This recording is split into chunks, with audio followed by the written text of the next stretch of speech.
Então, esse Shabbat a gente tem duas leituras da Torá, leitura de Parashat Shmini e a leitura do Parashat de Achodesh, que a gente está começando agora. Esse Shabbat a gente abençoa o novo mês, o mês de Nissan, e a gente deu o trecho que a Torá descreve para a gente, a primeira Torá, a primeira mitzvah que Hashem deu, que é a Chodesh Hazedachem, de santificar um novo mês. Na Parashat de Shmini, a Torá fala a primeira vez as leis de Kashrut, e as leis de quais animais eles são puros, quais animais são impuros. A gente costuma usar o termo kasher, mas os animais não são kasher. Não é kasher, que significa que ele não está apto até você fazer todo o procedimento, da shkita, salgar, etc. Então não está kasher. Kasher significa que ele já está apto para comer. Então uma vaca, um boi não está apto para comer. Ele ainda é um animal puro. Ele é puro para eventualmente você. Então a gente fala isso é treif. Treif também é um trecho usado que quando você pega um animal, por exemplo, ele foi atacado por um predador e ele já está dilacerado, então ele chama treifá. A gente costuma falar, essa comida é treif. Comida treif, na verdade, é um termo específico para quando o animal puro, ele deixou de ser puro, deixou de ser kasher, porque ele foi atacado, etc. Então ele não morreu através da shritá, ele ficou ou doente ou ele morreu através de uma... Mas o termo que a gente usa é kasher. Bom, então a gente tem as regras dos peixes, a gente tem a regra dos animais, a gente tem a regra das aves, até a Torá conta para a gente dos gafanhotos, etc. Então, em geral, a lei do kasher, ela se enquadra no tipo de mitzvah, que é a mitzvah acima da lógica. Não tem lógica, não tem um motivo que a gente possa explicar, que a gente possa dizer, bom, a kasher faz bem à saúde, é, antes fosse, pode fazer bem à saúde dependendo das suas escolhas.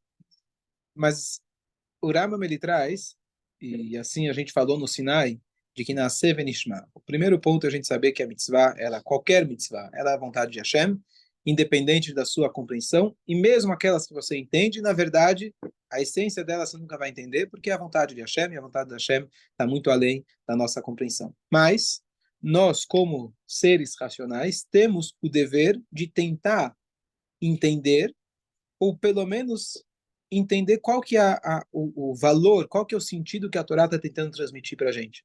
Então, por exemplo, uma pessoa fala, bom, por mim, eu matava todo mundo. Eu só não mato porque a Torá não deixa. Sou um cara bom? Bom, menos mal. Mas se a Torá fala para você não matar, é para você parar e pensar, bom, deve ser que eu preciso respeitar, deve ser que eu preciso respeitar a vida. Então, você tem que interiorizar a mensagem que a Torá está te dando, além do cumprimento prático da mitzvah, você tem que tentar interiorizar a ideia, o espírito daquilo que a Torá está te transmitindo. Sempre conto aquela história, Naval Bichuta Torá, tem pessoas que eles cumprem à risca tudo que a Torá está dizendo, só que ele não está cumprindo nada da Torá. Aquele cara conhece, já sabe a história. Ele chega para a esposa e fala, olha, estou muito feliz, eu consegui cumprir muitas mitzvot essa semana. Ele era avarento, vou falar resumido, e um dia bateu alguém na porta, morrendo de fome. Ele falou, olha, eu não costumo dar comida para ninguém, eu tenho muito dinheiro, eu guardo para mim, para meus filhos. O cara insistiu, ele falou, tá bom. Era terça-feira, ele falou, sobrou um gefilte fish, um herring, lá no lixo, que a gente jogou, sobrou do Shabbat, ó, pega para você. E aí, ele fez a mitzvah de tzedakah. Só que o cara acabou passando mal naquele peixe, e aí ele foi lá visitar ele. E o cara, infelizmente, acabou morrendo. E ele foi lá e consolou a família, acompanhou o morto. Ele fala para a esposa, olha quantas mitzvot eu consegui fazer com um peixe estragado. Então ele deu tzedakah, visitou o doente, esquece que ele assassinou uma pessoa, consolou, tá certo? Então ele cumpriu à risca tudo que a Torá fala, só que ele perdeu todo o espírito daquilo que a Torá fala. Então, por isso é importante a gente não entender a mitzvah, mas tentar compreender o que a Torá está transmitindo para a gente com isso, para a gente poder cumprir a mitzvah da maneira perfeita. Então, compreender a mitzvah te agrega na kavaná daquela mitzvah. Às vezes a kavaná vai ser, bom, estou fazendo só porque a Hashem quer, não entendo e vou fazer. Também é uma kavaná. Mas, dentro do possível, se a gente conseguir entender, por exemplo, da vaca vermelha, você se impurifica para purificar o outro. Bom, tem aqui uma ideia. Eu vou, às vezes, sujar minhas mãos para poder ajudar uma pessoa. Então, não é que eu vou entender completamente essa mitzvah, nem Shlomo Melech entendeu, mas tem alguma mensagem aqui que eu posso extrair dessa mitzvah. Então, eu queria fazer isso hoje com o kasher, juntando algumas ideias diferentes para a gente poder tirar algumas ideias do que o kasher transmite para a gente, além do sentido literal, que a gente deve seguir a risca, e a gente deve não só seguir a risca, tentar cada vez mais aprimorar o nível do kashrut que a gente tem. Quem vai para Israel sabe, tem milhares de tipos diferentes de kashrut, e é como você vai comprar um carro, você tem vários tipos de carro, você vai querer, com o tempo, aprimorando, pegando um melhor, um bagulho de couro. Então, assim na nossa vida espiritual também. Então, vamos começar com os animais. A Torá fala para a gente que o animal puro ele tem que ter dois sinais: pata fendida e ele ser ruminante. Qual é o sentido desses dois sinais? Se a gente for ver, inicialmente, quando Hashem criou o mundo, era proibido consumir animais. O homem dependia unicamente do vegetal.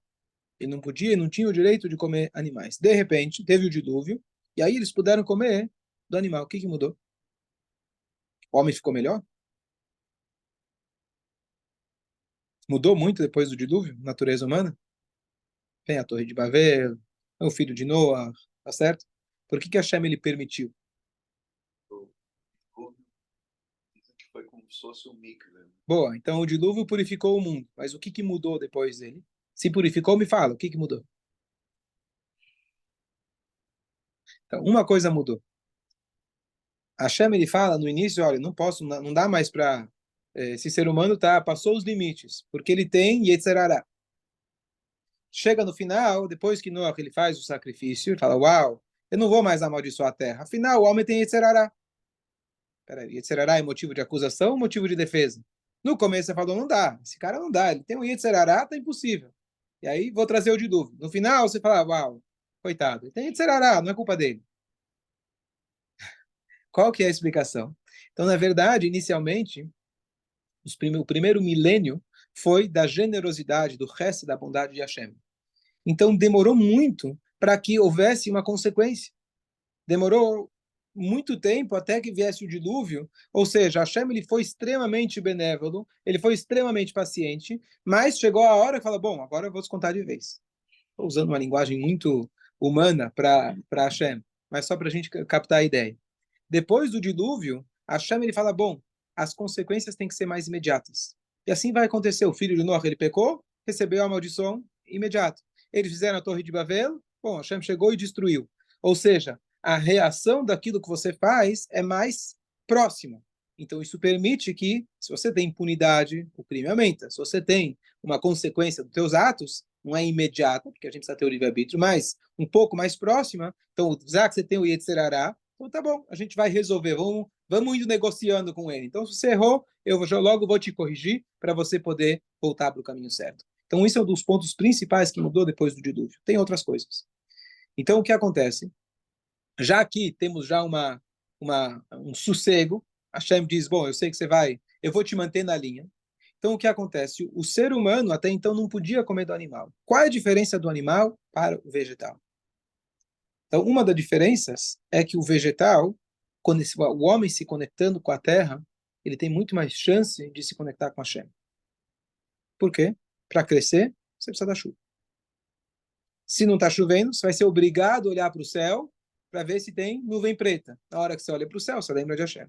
Você entende que você não tem condições de administrar se vai ter chuva ou não vai ter chuva.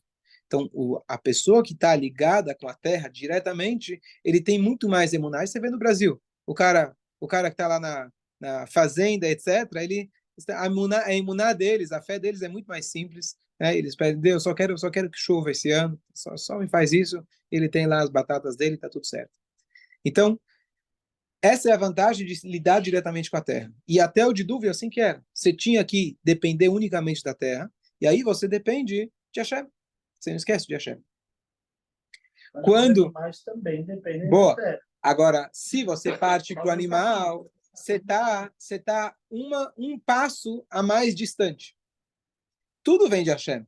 Mas a pergunta é, você comendo um animal, primeiro, você se sente superior ao animal. Eu sou melhor que eles.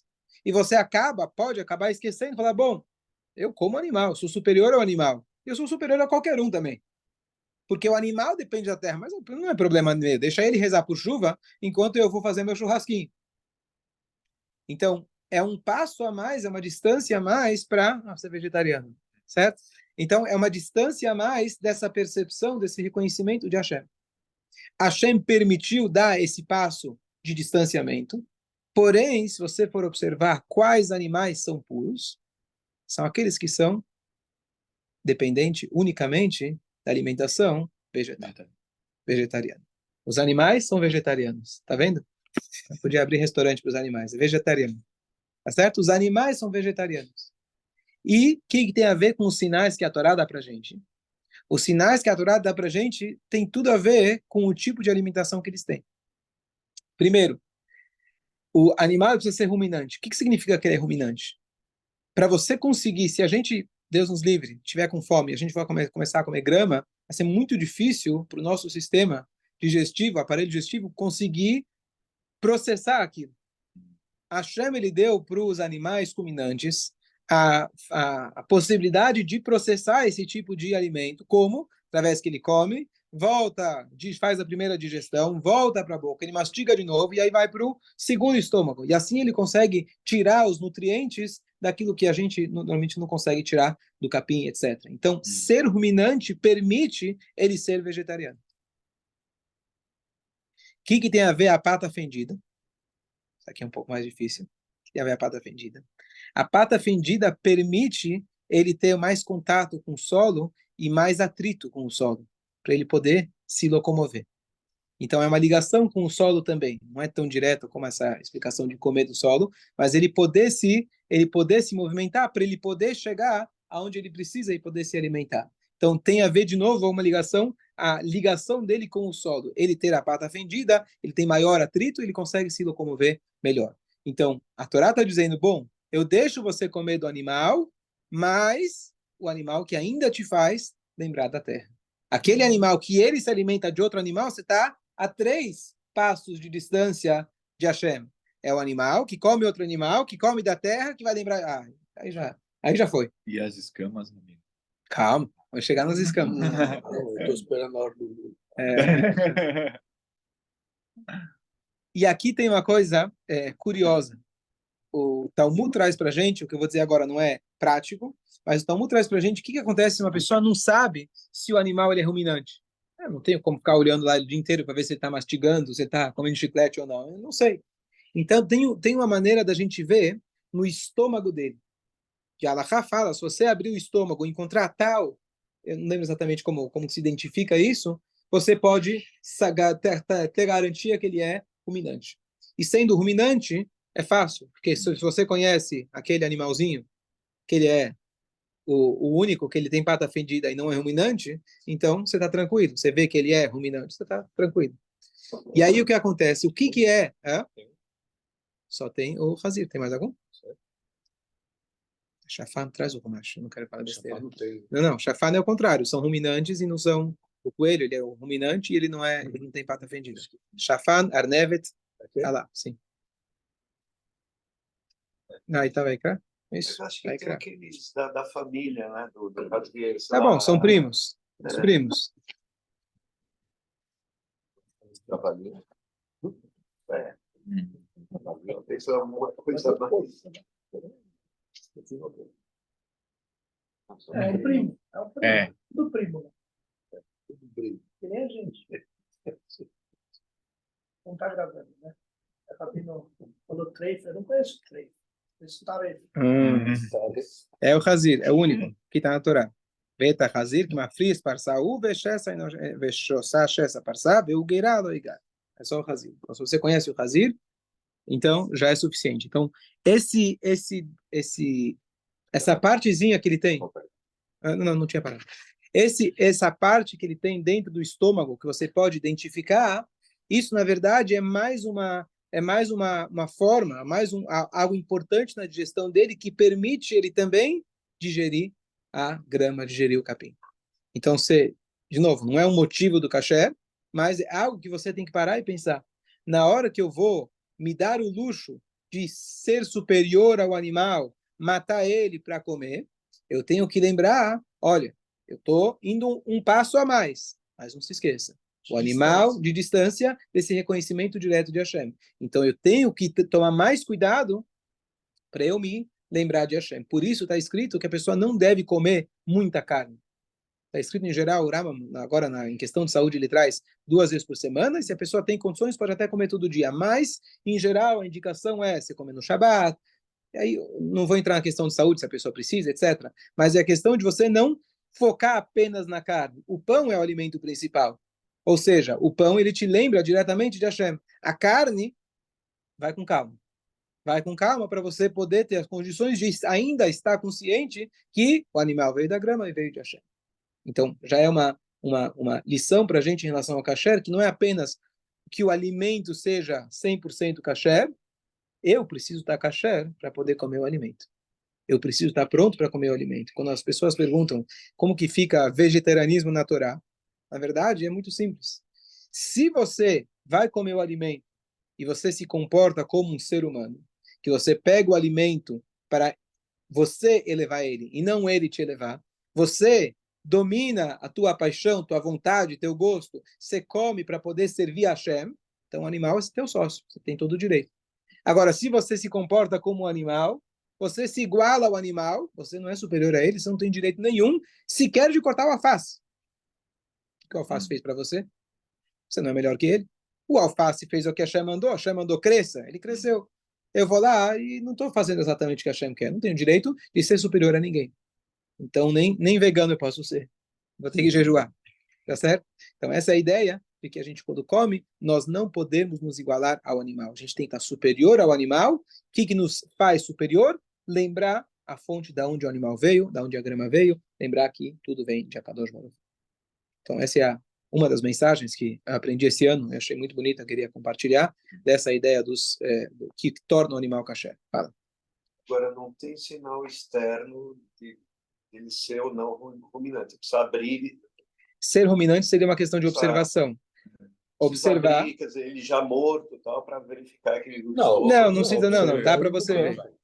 Dá para você ver. E o que é mais importante hoje, falando em termos práticos, é você ter a tradição. O que é essa tradição? Saber, essa é a galinha. Se você não sabe, minha avó me ensinou, essa aqui é a galinha, ela comia a galinha, etc. Ter a tradição. Então, inclusive, já teve discussões muito atuais em relação a tipos de bois, zebu, por exemplo. Surgiu a pergunta, tá bom, ele é ruminante, tá bom, ele tem pata fendida, mas espera aí, a gente não tem a tradição. Será que zebu realmente é um outro tipo ou ele realmente é só uma subespécie do boi, assim por diante? Então, surgiu essa discussão e foi uma coisa assim muito extensa, porque todo mundo come, etc.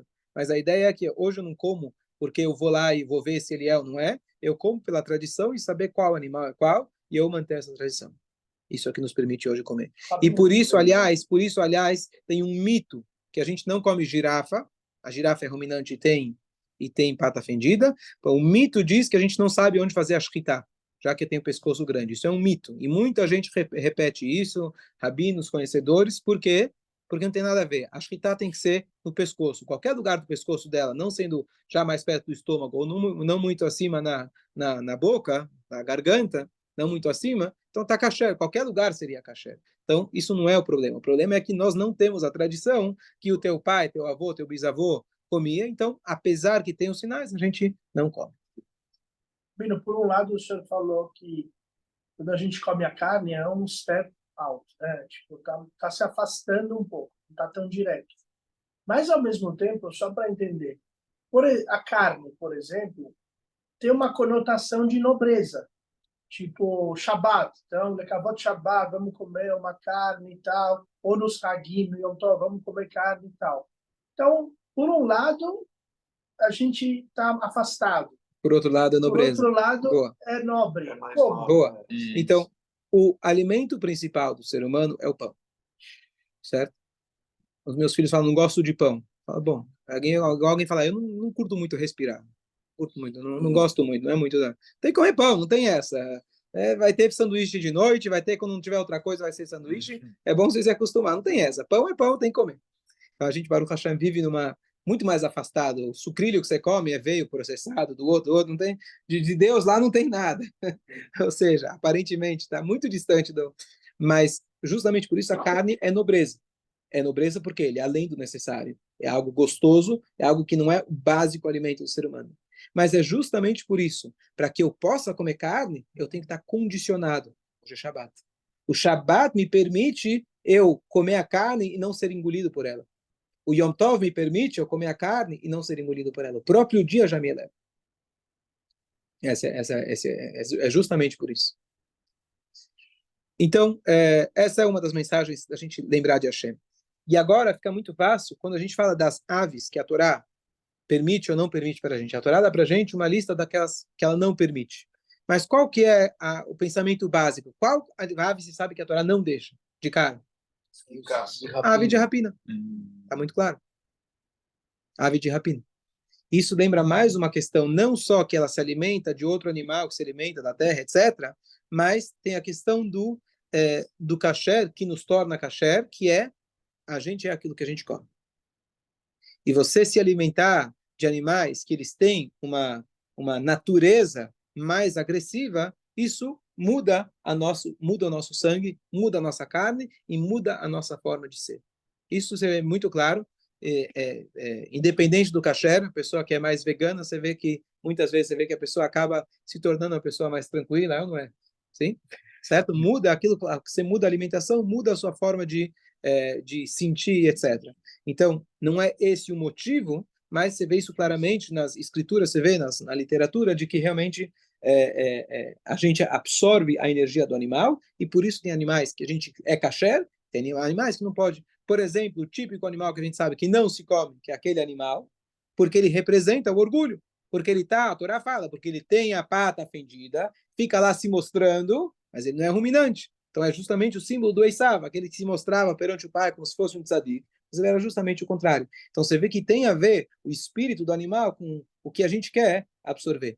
E aqui tem uma história que aconteceu, eu vi acontecer, um aluno meu de Bar Mitzvah, já contei a história algumas vezes, mas é muito interessante que eu dava aula de Bar Mitzvah para ele, e 90% das nossas conversas era, bom, tem essa história que Deus criou o mundo, tem o Big Bang, aprendi na ciência, e era sempre a mesma história, certo? E ele Deus não sei de Deus, não tem essa história, e essa era a conversa, tá bom?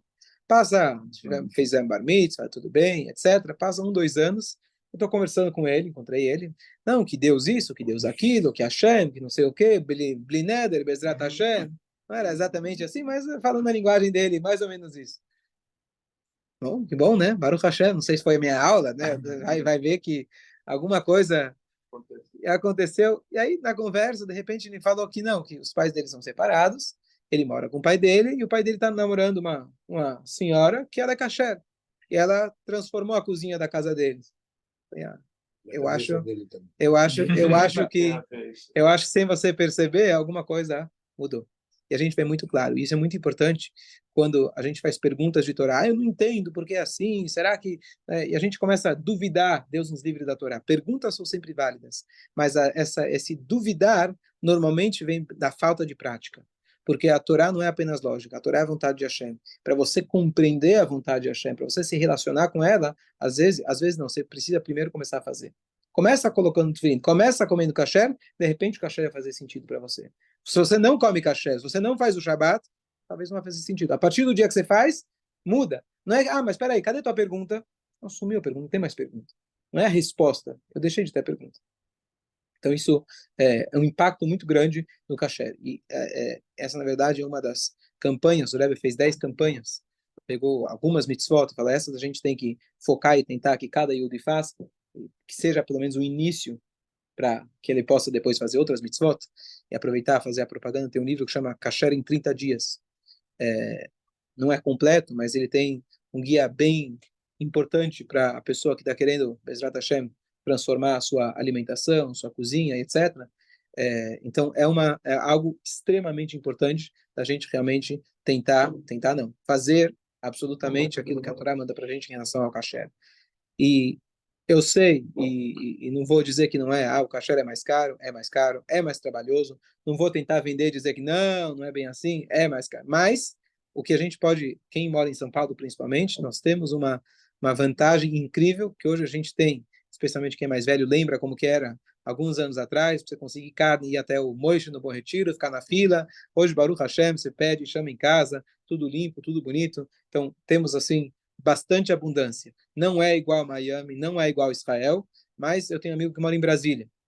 Então ele vem para São Paulo, eu tenho meu irmão que mora no Rio, mesmo Rio de Janeiro, vem para cá, opa, tem sorvete, tem sorveteria kasher, tem um supermercado só de coisa kasher. Então, a gente, Baruch Hashem, tem muita oportunidade, tem como a gente cumprir kasher, e os gastos, sem dúvida nenhuma, quem dá para a gente a Parnassá é Hashem, é o mesmo. Então, se ele dá para a gente a Parnassá, ele vai dar para a gente as condições de fazer o kasher estritamente como que ele realmente espera da gente. Peixe que você fala.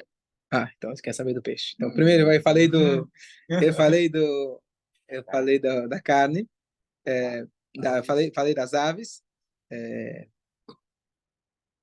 Em relação às aves, também tem uma descrição no Rambam. Se você não conhece a ave, será que dá para você identificar se ela é de rapina ou não? Então, primeiro você vê as patas, aquelas que têm unhas. Então, Hashem deu as garras, deu para ela a possibilidade dela conseguir realmente se alimentar, comendo outros animais. Então, essa já de cara você sabe que não é. E também tem algo dentro do estômago, eu não sei descrever exatamente, que também tem a ver com a digestão do que ele come. Que, na verdade, para ele conseguir processar o animal, ele precisa de mais, ele precisa ter alguma coisa mais dura, não sei exatamente qual que é a descrição. Ácidos, talvez. Então, talvez é uma glândula, não lembro exatamente como que era. Eu acho que era uma glândula. E através dela, você tem como identificar se o animal é de rapina ou não. Então, já te ajuda a descobrir se é ou não é. Na prática, quando a gente fala de animais, de aves, a gente precisa ter também, especialmente em aves, a tradição. Porque a Torá fala uma lista de aves que não são kasher. A gente tem a tradução do português dessa lista, mas não necessariamente a tradução é fidedigna. A gente não sabe exatamente quais aves são, quais que não são. Então, a gente precisa ter a tradição. Essa ave é uma ave que se comia, a gente tem essa tradição e a gente pode comer. Em relação ao peixe, eu não sei te dizer exatamente qual seria nesse contexto porque tem peixes que se alimentam de outros peixes, tem peixes que se alimentam de eventualmente algas, etc. Eu não sei te dizer que se todo peixe que é kasher, ele se alimenta unicamente de algas. Não sei se eles são vegetarianos, não sei se essa é a regra. Mas a Torá coloca para gente dois sinais, que é o sinal da escama e as nadadeiras. Todo peixe que tem escama, ele é kasher. Isso você pode identificar sozinho. Isso não precisa de tradição. Qualquer tipo de peixe, você vai lá, você mexe, ele tem escamas, por exemplo, que não seria peixe de couro, etc. Então, se ele tem escama, ele já é kasher. Você não precisa ver se tem nadadeira. Se ele tem nadadeira, se ele tem escama, necessariamente ele tem nadadeira. Isso é tradição nossa. E aqui você vê, justamente em relação ao kasher, quando a Torá descreve quais são os únicos animais que são apenas pata fendida e não são ruminante, aquele animal, que a gente não fala o nome. E até hoje, não se descobriu outro. 3.000 anos depois, Moshe Rabbeinu já sabia. Esse que você falou o nome, tem um primo dele, ele acho que é javali. Javali também é da família. É da família. É a mesma coisa. Um é selvagem, o outro é criado. Mas cada um tem o javali, tem o sem nome espinha, tem vários. Mas tem mais um detalhe. Quando a Torá fala que ele é pata fendida, a Torá fala veshosat shesa, que significa fendida completamente. Eu acredito que o javali e esses outros não têm a pata fendida completamente. Posso verificar, mas eles não têm, porque a Torá está descrevendo qual é aquele que tem a pata fendida completamente fendida e não é ruminante, é apenas o raci. E os outros três, a gamal, que é o camelo, o chafan e arnevet, o coelho e a lebre, eles são os únicos que eles são o contrário, eles são ruminantes e não tem pata fendida. E até hoje nunca se descobriu, ou seja, Moshe Rabbeinu já conhecia toda a biologia do universo inteiro, do mundo inteiro, tá certo? Então, com certeza, essa é uma das provas clássicas de que realmente a Torá mina shamayim. E a outra, isso não está escrito explicitamente na Torá, mas a tradução que a gente tem dos nossos sábios, que uma vez que ele tem escama, ele tem barbatana, até hoje também ninguém encontrou alguma que seja diferente. Então, mesmo que você pegou o peixe da água e você viu que ele tinha escama e não tinha nadadeira, a nadadeira dele caiu. Ele tinha nadadeira e ele é 100% kasher. E a pergunta que fica, que nossos sábios trazem, peraí, se a escama é o sinal único, é suficiente, então, o que eu preciso mais do outro sinal? A Torá não vai gastar palavras à toa. E a resposta é um pouco curiosa e difícil de entender. Mas existe uma regra que a gente fala, Leagdil Torá Veyadir. A gente fala naquela Mishnah famosa. O que quer dizer Lagdil Torá? Para embelezar mais a Torá. Ou seja, para você ter mais o que estudar. Hashem, ele quer dar oportunidade de você estudar a Torá, então você tem aqui mais uma coisa para você estudar a respeito. E aí fica estranho. O que tem a ver? Dá o sinal e pronto. Você vai colocar mais um sinal desnecessário para estudar mais Torá? Tem outra coisa que poderia dar mais informação sobre outros assuntos. Eu vi uma vez uma explicação, não sei se vou lembrar ela precisamente, mas a pessoa que ela quer servir a Deus, e aí usando qual que é a mensagem dos peixes, a gente tem dois caminhos no serviço a Deus, Surmerá e Asetov. Afaste-se do mal e faça o bem. Às vezes a pessoa, ele pode se contentar e falar, bom, eu vou servir a Deus, como que eu vou servir a Deus? Vou me fechar no meu canto, fazer as mitzvot, e eu estou protegido. Isso seriam as escamas, porque as escamas protegem ele de predadores e protegem ele, inclusive, de bactérias, etc. Essas escamas têm essa função de proteger, inclusive, como que eram feitos os escudos antigamente, eram como se fossem escamas. Então, a escama realmente é uma ideia de proteção. Então, às vezes a pessoa fala, bom, eu estou sendo um bom judeu, eu faço o que Hashem quer, e eu me cuido para não ser influenciado para o mundo que está além de mim. Diz a Torá, são dois sinais para estar kasher. Você também precisa ter a nadadeira. A nadadeira permite que você nada e você prospere, que você realmente encare e você vai para frente e não fica só se protegendo no teu canto. A nadadeira está aí para te fazer, vai caminhando, vai nadando por aí, sai do teu cantinho. E a Torá está dizendo, Agdil Torá viadir, a tua função é você engrandecer a Torá. Se você ficar fechado no teu cantinho, você está sendo um bom judeu. Ninguém pode dizer que você fez alguma coisa errada, mas você não está engrandecendo a Torá. Agdil Torá viadir não é só, eu estou te dando mais um sinal para você ter mais o que estudar. Eu estou te dando um sinal que isso significa como o Yehudi deve se comportar. Ele deve Leagdil Torá viadir, ele deve engrandecer a Torá, ele deve sair da sua zona de proteção encarar os peixes que estão em volta, os tubarões que estão em volta, para a gente poder transmitir a mensagem de Hashem, que é a gente realmente está preservando a nossa Neshama, que é as escamas que eu tenho. Então, eu tenho as escamas, mas eu quero mostrar ela para todos e realmente convidar a todos para eles fazerem parte do meu time e lembrarem que a gente precisa estar puro.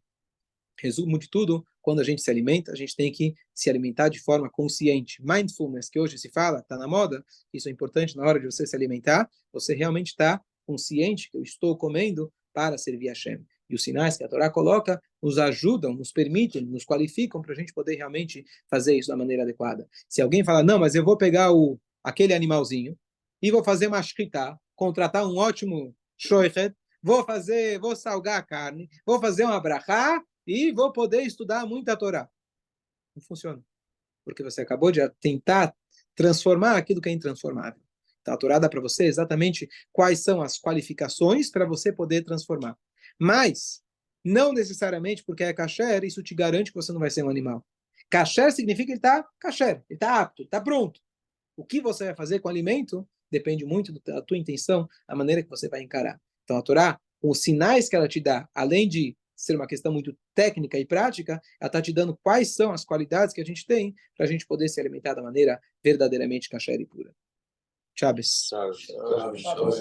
Cara, galinha ela come insetos, né? Cobra, Cara, minhoca. Então,